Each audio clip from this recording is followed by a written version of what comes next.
औज़ुबिल्लाहिमिनश्शैतानिर्रजीम बिस्मिल्लाहिर्रहमानिर्रहीम।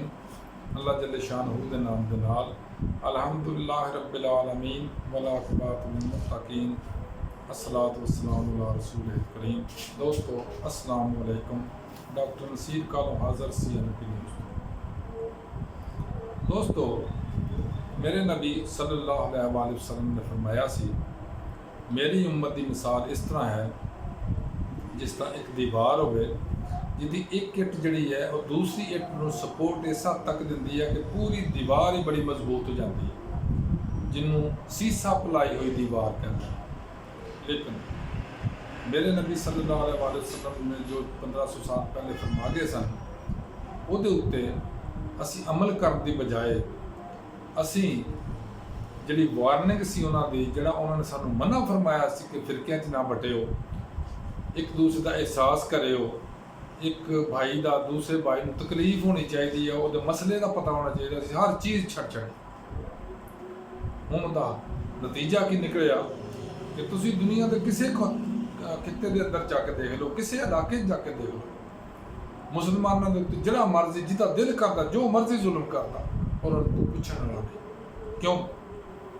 तुसी एक छोटी जी मिसाल ले लो कि एक लड़की जिन्हों राजा दाहर ने सिंध दे विच अगवा किया सी, उहदे डाकुआं ने या उहदे सिपाहियां ने, उन्हें एक पैगाम भेजिया सी उस बंदे नूं जिहदे मुतलक मुस्लिम उम्मा को अच्छे लफ्ज़ इस्तेमाल नहीं करती, यानी हज्जाज बिन यूसुफ नूं। हज्जाज बिन यूसुफ तक पैगाम गया कि एक बेटी अरब दी वो इत्थे सिंध के डाकुआं ने फड़ ली है, जिहदे च राजा दाहर का सारा हाथ है और राजा दाहर ने साढ़े जहाज़ लुटे ने और सब कुछ किया है। क्योंकि मालदीप जाते होंगे सी मुसलमान अरब चों निकल के तजारत वास्ते मालदीप जाते, मालदीप चों वापस जाते सी, नाल 20 बच्चे नाल होंदे सी उन्हां दे।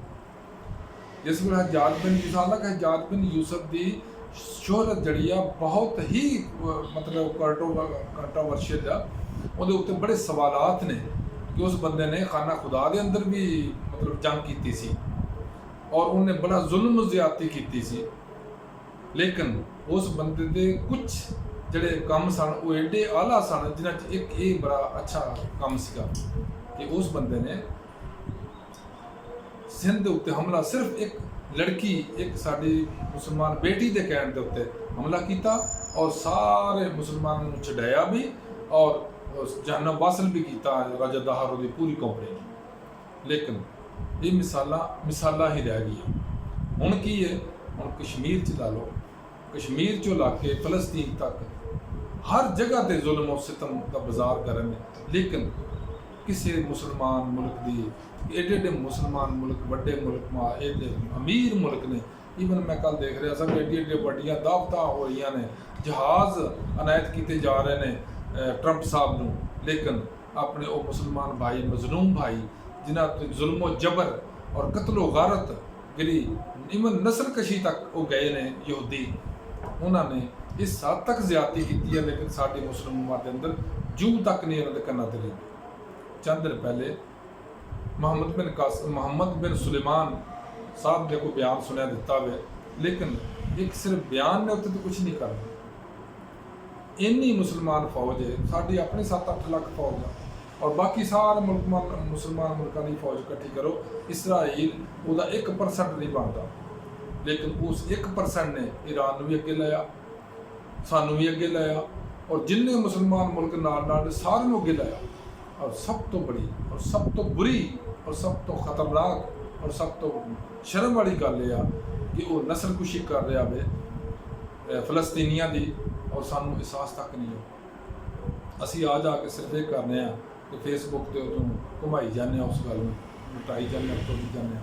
लेकिन चूंकि ये स्टेट का मामला होंदा, हर मुल्क की जिहड़ी है हुकूमत उहदे ते फर्ज आयद होंदा कि मेरे नबी सल्लल्लाहु अलैहि वसल्लम ने फरमाया सी जिहड़ा कुरान में तज़किरा किया गया कि दुनिया के किसी भी खिते अगर मुसलमानों पर ज्यादती होंदी है तो बाकी सारे मुसलमानों के उत्ते फर्ज हो जाता कि वो जाके उस ज्यादती का अजाला करन और जालिमां नूं सज़ा देन। लेकिन अफसोस सद अफसोस कि असीं कुरान के इस हुक्म नूं भुल गए ਅਸੀਂ ਇਸ ਅੱਲਾ ਦੇ ਹੁਕਮ ਨੂੰ ਭੁੱਲ ਗਏ ਔਰ ਅਸੀਂ ਇਹ ਨਬੀ ਸੱਲੱਲਾਹੁ ਅਲੈहि ਵਸੱਲਮ ਦੇ ਹੁਕਮ ਨੂੰ ਵੀ ਭੁੱਲ ਗਏ। ਹੁਣ ਮਾਰਾ ਮਾਰੀ, ਮਾਰ ਤਾੜ, ਕਮਾਓ, ਲੁੱਟੋ, ਖੁੱਟੋ, ਚੁੱਟੋ, ਦੌੜ ਜਾਓ, ਚੁੱਕ ਜਾਓ, ਲੈ ਜਾਓ, ਸਿਰਫ ਇੱਕੋ ਕੰਮ ਚੱਲ ਰਿਹਾ। ਅਸੀਂ ਪੂਰੀ ਬਤੌਰੇ ਕੌਮ ਸਾਨੂੰ ਮਾਸਾ ਸ਼ਰਮ ਨਹੀਂ ਆਉਂਦੀ ਮੁਸਲਿਮ ਉਮਾ ਦੇ ਅੰਦਰ ਕਿ ਇੰਨੀ ਜ਼ਿਆਦਤੀ ਕਸ਼ਮੀਰ 'ਚ ਇਹੋ ਕੁਝ ਹੋ ਰਿਹਾ, ਫਲਸਤੀਨ 'ਚ ਵੀ ਇਹ ਕੁਝ ਹੋ ਰਿਹਾ ਔਰ ਉਹਨਾਂ ਨੂੰ ਵੇਖ ਵੇਖ ਕੇ ਹੋਰ ਵੀ ਕਈ ਜਗ੍ਹਾ 'ਤੇ ਇਸ ਤਰ੍ਹਾਂ ਹੋ ਰਿਹਾ ਔਰ ਕੋਈ ਬੰਦਾ ਇਸ ਮਾਮਲੇ 'ਤੇ ਨਹੀਂ ਬੋਲਦਾ।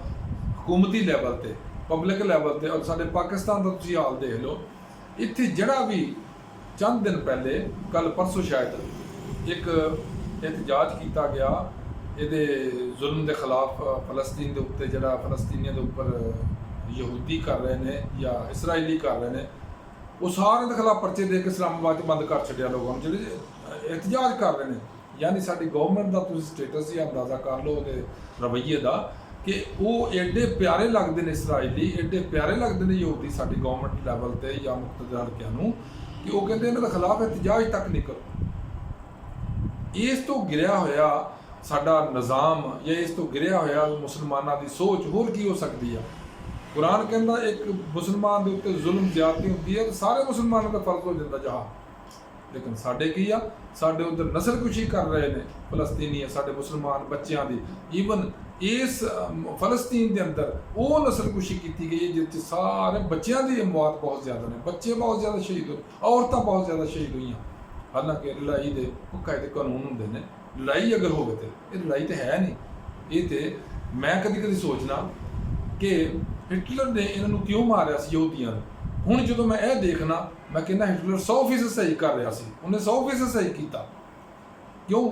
ਇਹਨਾਂ 'ਚ ਇਨਸਾਨੀਅਤ ਨਾਮ ਦੀ ਕੋਈ ਚੀਜ਼ ਹੀ ਨਹੀਂ ਹੈ। ਪਰ ਮੈਂ ਇਹਨਾਂ ਨੂੰ ਕੀ ਕਹਾਂ, ਯਹੂਦੀਆਂ ਨੂੰ ਕੀ ਕਹਾਂ, ਸਾਡੇ ਜਿੰਨੇ ਮੁਸਲਮਾਨ ਸਰਬਰਾਹ ਨੇ ਇਹਨਾਂ 'ਚ ਵੀ ਇਨਸਾਨੀਅਤ ਕੋਈ ਨਹੀਂ ਹੈ। ਇਹਨਾਂ ਨੂੰ ਨਜ਼ਰ ਨਹੀਂ ਆਉਂਦਾ ਕਿ ਉੱਥੇ ਕੀ ਕੁਛ ਹੋ ਰਿਹਾ। ਅਗਰ ਥੋੜ੍ਹਾ ਜਿਹਾ ਬੋਲਿਆ ਸੀ ਤਾਂ ਈਰਾਨ ਬੋਲਿਆ ਸੀ, ਅਗਰ ਥੋੜ੍ਹਾ ਜਿਹਾ ਬੋਲਿਆ ਸੀ ਤਾਂ ਟਰਕੀ ਬੋਲਿਆ ਸੀ। ਲੇਕਿਨ ਇਸ ਤੋਂ ਇਲਾਵਾ ਸਾਰੇ ਕੋਈ ਸੋਨੇ ਦੀਆਂ ਘੜੀਆਂ ਦੇਣ ਡੇ ਆ, ਕੋਈ ਜਹਾਜ਼ ਦੇਣ ਡੇ ਟਰੰਪ ਸਾਹਿਬ ਨੂੰ, ਆਪਣਾ ਰੇਟ ਵਧਾਉਣ ਡੇ ਨੇ, ਆਪਣੇ ਕਾਰੋਬਾਰ ਕਰਨ ਡੇ ਨੇ, ਲੇਕਿਨ ਕੋਈ ਨਹੀਂ। ਉਹ ਜਿਸ ਪੰਜਾਬੀ ਦੀ ਕਹਾਵਤ ਹੈ ਨਾ, ਸਾਰੇ ਰੋਂਦੇ ਕੰਮਾਂ ਨੂੰ, ਕੋਈ ਨਹੀਂ ਰੋਂਦਾ ਅੰਮਾਂ ਨੂੰ। ਔਰ ਫਲਸਤੀਨੀਆਂ ਦੀ ਕੋਈ ਅਹਿਮੀਅਤ ਨਹੀਂ, ਕਸ਼ਮੀਰੀਆਂ ਦੀ ਕੋਈ ਅਹਿਮੀਅਤ ਨਹੀਂ ਇਹਨਾਂ ਨਜ਼ਦੀਕ। ਮੇਰੇ ਅੱਲਾ ਅੱਗੇ ਦੁਆ ਹੈ, ਯਾ ਅੱਲਾ ਸਾਡੀ ਕੌਮ ਨੂੰ ਅਕਲ ਦੇ ਛੱਡ, ਸਮਝ ਦੇ ਛੱਡ, ਫਾਹਮ ਦੇ ਛੱਡ, ਸ਼ਊਰ ਦੇ ਛੱਡ ਔਰ ਥੋੜ੍ਹੀ ਜਿਹੀ ਗੈਰਤ ਵੀ ਦੇ ਛੱਡ ਕਿ ਸ਼ਾਇਦ ਅਸੀਂ ਆਪਣੇ ਉਹ ਮੁਸਲਮਾਨ ਭਾਈ ਬਹਿਨਾਂ ਬੱਚਿਆਂ 'ਤੇ ਜਿਨ੍ਹਾਂ 'ਤੇ ਜ਼ੁਲਮ ਹੋ ਰਿਹਾ, ਉਹਨਾਂ ਨੂੰ ਤੇ ਜ਼ੁਲਮ ਨੂੰ ਤਾਕਤ ਨਾਲ ਰੋਕ ਸਕੀਏ। ਅੱਲਾ ਹਾਫਿਜ਼। ਅਸਲਾਮ ਅਲੈਕੁਮ।